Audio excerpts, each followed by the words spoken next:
Yes, good evening. Jubilee హిల్స్లో voting కొనసాగుతోంది. మధ్యాహ్నం 3 గంటల వరకు కూడా 40.20% పోలింగ్ నమోదైంది.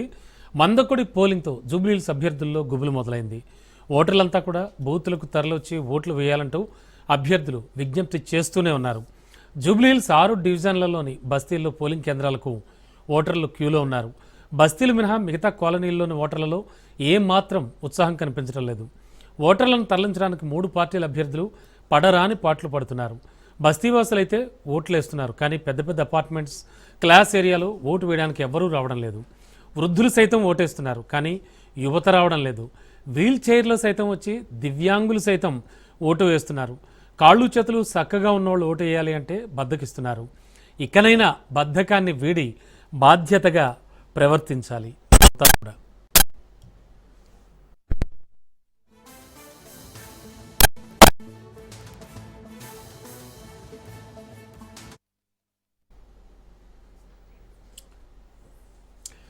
చాలా మందకొడిగా, చాలా బద్ధకంగా ఓటింగ్ జరుగుతోంది.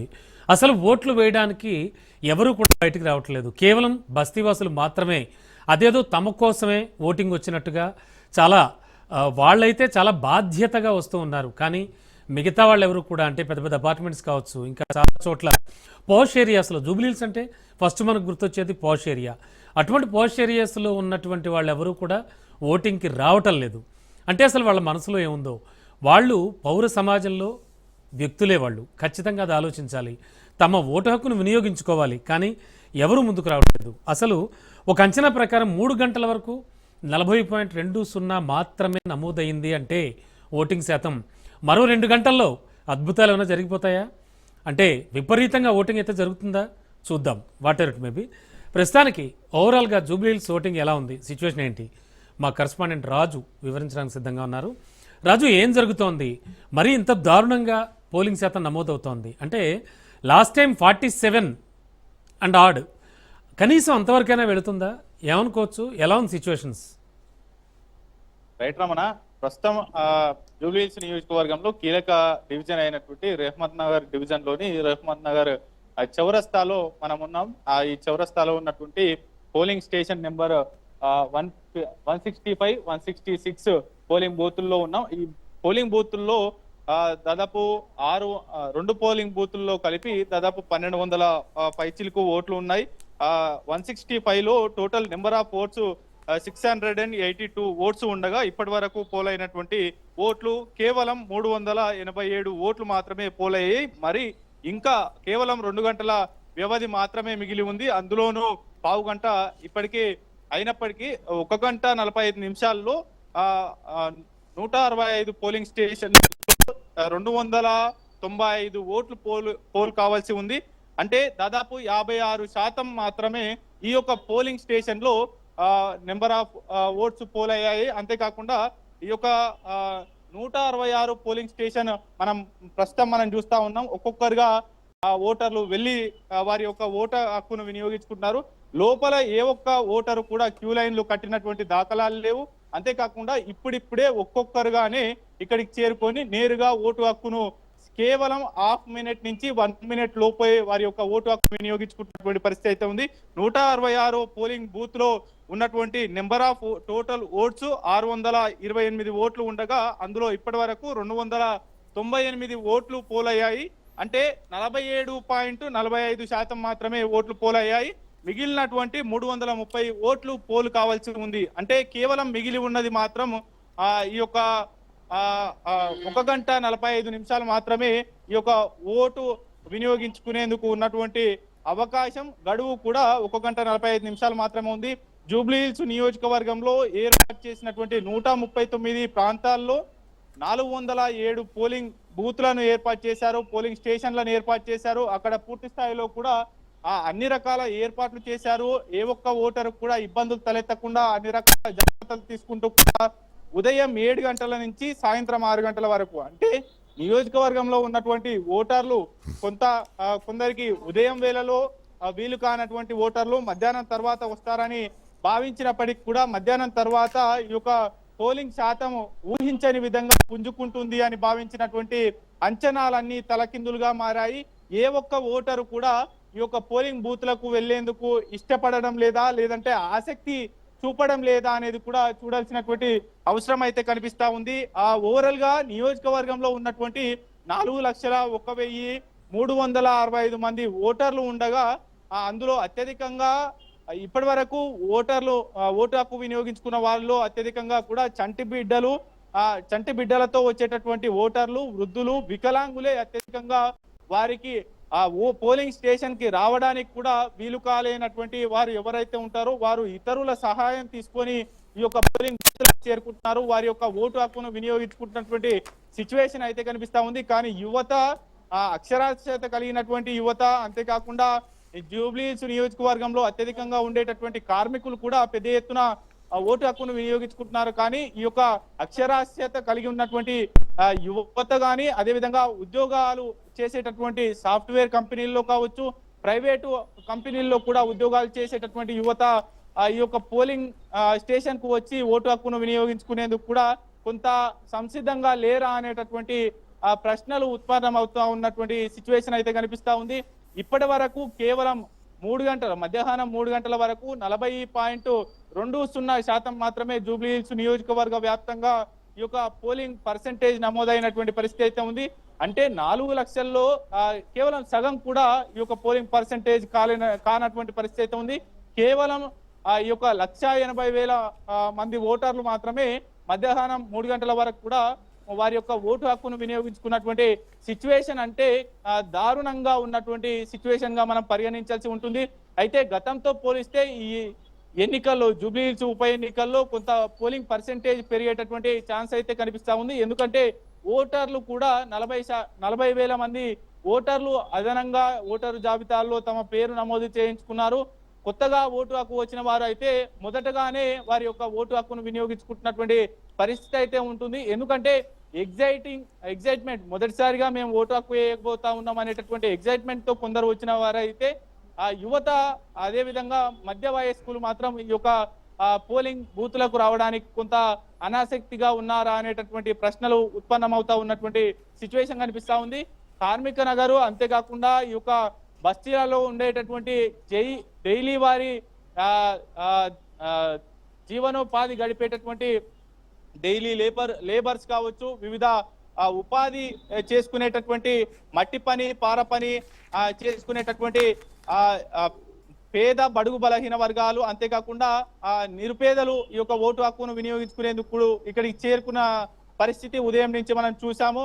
అయితే అపార్ట్మెంట్స్ లో లగ్జరీగా ఉండేటటువంటి ప్రాంతాలు కొన్ని ఉన్నాయి. వారు తలుపు ఓపెన్ చేసి ఈ పోలింగ్ స్టేషన్ వరకు రావడానికి కూడా కొంత అనాసక్తితో ఉన్నట్లు మనకు తెలుస్తా ఉంది. అయితే చివరి నిమిషంలో ఈ యొక్క ఊహించని విధంగా పోలింగ్ పర్సెంటేజ్ అవుతుంది అనేటటువంటి అంచనాలు వేశారు. అయితే ఇప్పటి వరకు మధ్యాహ్నం నుంచి పెద్దగా పోలింగ్ కేంద్రాల వద్ద బారులు తీరినటువంటి ఓటర్లు కనిపించడం లేదు. అంతేకాకుండా వచ్చిన ఓటర్లు ఒకరిద్దరు వారికి ఉదయం వేళలో పని తీరక, అదేవిధంగా ఇతర పనులపై వెళ్ళిన వారు తిరిగి వచ్చి ఓటు హక్కును ఒక్కొక్కరిగా వినియోగించుకుంటున్నటువంటి పరిస్థితి అయితే ఉంది.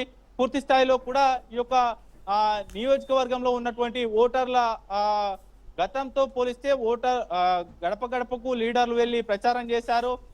దాదాపుగా అందరూ ఈ యొక్క ఉప ఎన్నికల్లో ఆసక్తిగా, ఉత్కంఠగా ఎవరి వైపు ప్రజలు మొగ్గు చూపుతారు అనేది కూడా తెలుస్తుంది. దాదాపు 100% ఓట్ షేరింగ్ కాకపోయినా కానీ 90% అయినా రీచ్ అవుతుందేమో అనేటటువంటి అంచనాలు ఉండింది. దాదాపు ఒక్కో పార్టీకి సంబంధించినటువంటి నేతలు 50 నుంచి 5 నుంచి 6 సార్లు రాజు ప్రతి ఓటరు తలుపు తట్టినటువంటి పరిస్థితి అయితే ఉంది. అయినప్పటికీ కూడా ఓటర్లు పోలింగ్ స్టేషన్ కు వచ్చేందుకు అనాసక్తి కనబరుస్తున్నటువంటి సిచ్యువేషన్ అయితే కనిపిస్తా ఉంది. ఓకే రాజు, ముఖ్యంగా మనం కాసేపు ఒక విషయాన్ని చాలా సీరియస్ గా చర్చించాలి. ఎందుకు బయటికి రావటం లేదు ఓటు వేయడానికి? అదొక బాధ్యతగా, అదొక హక్కుగా భావించట్లేదా? ముఖ్యంగా ఏ పార్టీ, 3 ప్రధాన పార్టీలు పెట్టిన ప్రతి మీటింగ్కి విపరీతమైన జనం వచ్చారు. అంటే పార్టీల మీటింగులకి మాత్రం వస్తారు, ఓట్లకి బయటికి రారా ఓటు వేయడానికి? ఏం జరుగుతోంది అసలు? ముఖ్యంగా యువతకు ఏమైంది? ఎవరు మీటింగ్ పెట్టినా ఫస్ట్ వచ్చేది యువతే. అలాంటి యువత ఎందుకు రావట్లేదు? వికలాంగులు సైతం వస్తున్నారు బయటికి, వృద్ధులు సైతం వచ్చి వేస్తున్నారు ఓట్లని మీరే చెప్తున్నారు. మనం కూడా మార్నింగ్ నుంచి ఒక మారథాన్ కొనసాగిస్తున్నాం. రాజీవ్ సన్ స్క్రీన్లో. అండ్ దీనికి సంబంధించి కూడా చూపిస్తూ ఉన్నాం మనం అన్ని చోట్ల నుంచి. మీరంతా రకరకాల ప్లేసెస్ నుంచి అన్ని డివిజన్ల నుంచి కవరేజ్ ఇస్తూ ఉన్నాం. అయినప్పటికీ కూడా అసలు యువతకు ఏమైంది, ఎందుకు పార్టీల మీటింగులకు వెళుతున్న వాళ్ళు ఓటింగ్కి రాలేకపోతున్నారు, ఎలా భావించాలి, ఎలా చూడాలి? ఇందులో యువత ప్రధానంగా రాకపోవడానికి అనేక కారణాలు కూడా ఉండి ఉండవచ్చు. ఎందుకంటే కొందరు యువత వివిధ పార్టీల్లో వారు క్రియాశీలకమైనటువంటి కార్యకర్తలుగా కొనసాగుతూ ఉంటారు. వారు మొదటి హాఫ్ డేలో అంటే ఆ మధ్యాహ్నం లోపు వారి యొక్క ఓటు హక్కును వినియోగించుకుంటే తర్వాత ఇప్పటి వరకు అంటే 30 రోజులుగా తమకు ప్రియారిటీ ఇచ్చినటువంటి నేతలు ఓటు హక్కు వినియోగించుకున్న తర్వాత ప్రియారిటీ ఇవ్వరేమో అనేటటువంటి భావన అయి ఉండవచ్చు. మధ్యాహ్నం తర్వాత అదేవిధంగా చివరి సమయాల్లో చివరి గడియల్లో కూడా ఓటు హక్కును వినియోగించుకుంటే తమకు ఉండేటటువంటి ప్రియారిటీ తమకుంటుంది. నేతలు ఫోర్స్ చేస్తారు, పదే పదే వారికి ప్రియారిటీ ఇస్తారు అనేటటువంటిది కూడా అయి ఉండవచ్చు. అంతేకాకుండా జూబ్లీ హిల్స్ నియోజకవర్గంలో అత్యధికంగా ఉండేటటువంటి యువత ఉద్యోగులు అత్యధికంగా అక్షరాస్యులు మాత్రమే ఈ యొక్క యువత ఉంటారు. కాబట్టి వారు ఎవరు గెలిచినా చేసేదేమి అనేటటువంటి ఆలోచనలోనైనా ఉండాలి. లేదంటే అభ్యర్థులు ఎవరు నచ్చకపోయినప్పటికీ అంటే నచ్చని పక్షంలో కూడా నోటా సింబల్ కూడా ఉంటుంది, దానికైనా ఓటు వేసి వారి యొక్క అభ్యర్థులు ఎవరు కూడా మాకు నచ్చలేదు అనేది కూడా ఎన్నికల సంఘం దృష్టికైనా సరే ప్రజల అందరికీ దృష్టికి తీసుకువెళ్లాల్సినటువంటి హక్కు బాధ్యత అందరిపైన ఉంటుంది. రాజ్యాంగం కల్పించినటువంటి హక్కుగా ఓటు హక్కును చూడాలి. అంతేకాకుండా పేద ధనిక అనేటటువంటి కుల మత భేదాభిప్రాయాలు లేకుండా కూడా అందరికీ సమానమైనటువంటి ఓటు హక్కు కలిగి ఉన్నాం. రాజకీయ భవిష్యత్తును నిర్ణయించేటటువంటి అవకాశం ఓటర్లకు వచ్చింది. కాబట్టి ఈ యొక్క ఓటు హక్కును వారు వినియోగించుకోవాల్సినటువంటి అవసరం ఎంతైనా ఉంటుంది. అంతేకాకుండా నియోజకవర్గాన్ని అభివృద్ధి పదంలో నిలిపేందుకు ఇదొక కీలకమైనటువంటి ఆయుధంగా ఓటు హక్కును వినియోగించుకోవాల్సినటువంటి ఛాన్స్ అయితే ఉంటుంది. ఎందుకనంటే పూర్తి స్థాయిలో నియోజకవర్గంలో నేతల ప్రచారం చూసినప్పుడు పొంగుతున్నటువంటి డ్రైనేజీలు, గుంతల రోడ్లు, అంతేకాకుండా హైటెన్షన్ వైర్లు, ఎక్కడికక్కడ వేలాడుతున్నటువంటి కేబుల్ వైర్లు, ఉరితాళ్ళలా వేలాడుతున్నటువంటి కేబుల్ వైర్లు ఏ గల్లీకి పోయినా ఇవే ప్రధానంగా కనిపిస్తూ ఉంటాయి. నేతలు ఎవరిని మందలిచ్చినా కానీ వారి గోడు నిత్యం వెళ్ళబోసుకునేటటువంటి అంశంగానే ఉంటుంది. ప్రధానంగా వర్షం పడితే గనక, చిన్నపాటి వర్షం పడితే గనక రోడ్లన్నీ వరదమయంగా మారిపోయేటటువంటి సిచ్యువేషన్ ఉంటుంది. ఈ తరుణంలో కూడా ఓటర్లు ఇళ్ల నుంచి తమ యొక్క నియోజకవర్గ అభివృద్ధి కోసం ఆలోచించకుండా ఇళ్లకే పరిమితం అవ్వడం అంటే కూడా ఈ యొక్క యువతలో ఎందుకు ఇటువంటి భావన రేకెత్తుతా ఉంది, ఓటు హక్కును వినియోగించుకోవాలనేటటువంటి ఆసక్తి కనబర్చాలి. ఎప్పుడు 5 ఏళ్లకు లేదంటే ఇలాంటి అనుకోని సంఘటన జరిగిన నేపథ్యంలో ఉప ఎన్నికలు వస్తూ ఉంటాయి. అప్పుడైనా ఈ యొక్క వారు ఒక హాఫ్ అన్ అవర్ లేదంటే 10 నిమిషాలు కేటాయించి ఓటు హక్కును బాధ్యతాయుతంగా ఉపయోగించుకుంటే గనక, ఓటు హక్కును వినియోగించుకుంటే గనక నియోజకవర్గ రూపురేఖలు మార్చుకునేటటువంటి అవకాశం, ఆయుధం వారి చేతుల్లో ఉన్నప్పటికీ కూడా యువత విస్మయంగా ఉన్నారు, అనాసక్తిగా ఉన్నారు. అంటే దీనిపైన కీలకంగా యువత ఆలోచన శైలి ఏ విధంగా ఉంది అనేది కూడా మనం ఆలోచించాల్సినటువంటి పరిస్థితి అయితే ఉంది. ఇప్పుడిప్పుడే ఒక్కొక్కరుగా ఓటర్లు కూడా ఇక్కడికి చేరుకుంటున్నటువంటి పరిస్థితి అయితే ఉంది. వారితో మాట్లాడించేటటువంటి ప్రయత్నం చేద్దాం. బ్రదర్, మీరు ఎక్కడి నుంచి వస్తున్నారు, ఏంటి ఇంత లేట్ ఎందుకు అయింది, ఏంది, ఏం పేరు, మీ పేరేం? రామస్వామి సార్. ఏం పని చేస్తుంటారు? Tea hotel sir. Tea hotel అంటే ఉదయం 7 గంటల నుంచి ఇప్పటి వరకు కొనసాగుతా ఉంది. అయినప్పటికీ ఇంత ఆలస్యంగా ఎందుకు ఓటు హక్కు వినియోగించుకోవడానికి వచ్చారు? ఏదైనా పని మీద వెళ్ళాను సార్. మీరు ఒక్కరే వచ్చారా? ఇంట్లో నుంచి ఎన్ని ఓట్లు ఉన్నాయి? 4 ఓట్లు ఉన్నాయి సార్. అందరు వేసిరా? అందరూ వెళ్ళారు సార్. నేను ఒక్కనే వచ్చిన వాళ్ళు ఎన్నికలు వస్తున్నాను సార్. ఇంకా అంటే కేవలం గంటన్నర సమయం మాత్రమే ఉంది. ఎందుకు ఆలస్యంగా ఎందుకు రావడానికి గల కారణాలు ఏమై ఉంటాయి? పనిపోయినా సార్, పనిపోయినా అందుకొరకు లేట్ అయింది సార్. ఓకే, వెళ్ళండి. పూర్తి స్థాయిలో కూడా ఈ నియోజకవర్గంలో ఉన్నటువంటి అనేక బస్తీల్లో కూడా దైనందిన జీవితాల్లో రెక్కాడితే గాని డొక్కాడనటువంటి ఇతర జిల్లాల నుంచి వచ్చినటువంటి ఇక్కడ సెటిల్ అయినటువంటి వారు కావచ్చు. అంతేకాకుండా కార్మికులు అత్యధికంగా ఉండేటటువంటి నియోజకవర్గం, సినీ కార్మికులు కావచ్చు. అదే విధంగా రోజువారీ జీవనోభృతిగా కార్మిక పనులు చేసేటటువంటి వారు కావచ్చు ఎక్కువగా ఉంటారు కాబట్టి పనుల నిమిత్తం వెళ్ళిన వారు కూడా అనేకం ఉన్నాము అనేది కూడా చెప్తున్నటువంటి పరిస్థితి అయితే ఉంది. కేవలం ఇప్పుడిప్పుడే ఒక్కొక్కరుగా ఈ యొక్క పోలింగ్ బూత్ కు చేరుకుంటా ఉన్నారు. అయినప్పటికీ ఈ యొక్క మధ్యాహ్నం 3 గంటల వరకు కూడా 40% మాత్రమే పోలింగ్ నమోదవ్వడం కూడా గతంతో పోలిస్తే కొంత పెరిగేటటువంటి ఛాన్స్ అయితే కనిపిస్తా ఉంది. ఎందుకంటే మరో గంటన్నర పాటు ఈ యొక్క సమయం ఉంది. గత ఎన్నికల్లో 47.56% పోలింగ్ జరిగింది. అయితే గతంతో పోలిస్తే 40,000 ఓట్లు అధికంగా నమోదయ్యాయి. జాబితాలో కొత్త వారి పేర్లు ఎక్కాయి కాబట్టి కొంత పోలింగ్ పర్సెంటేజ్ కూడా గతంతో పోలిస్తే పెరిగేటటువంటి ఛాన్స్ అయితే కనిపిస్తా ఉంది. Ramana. Okay, thank you Raju.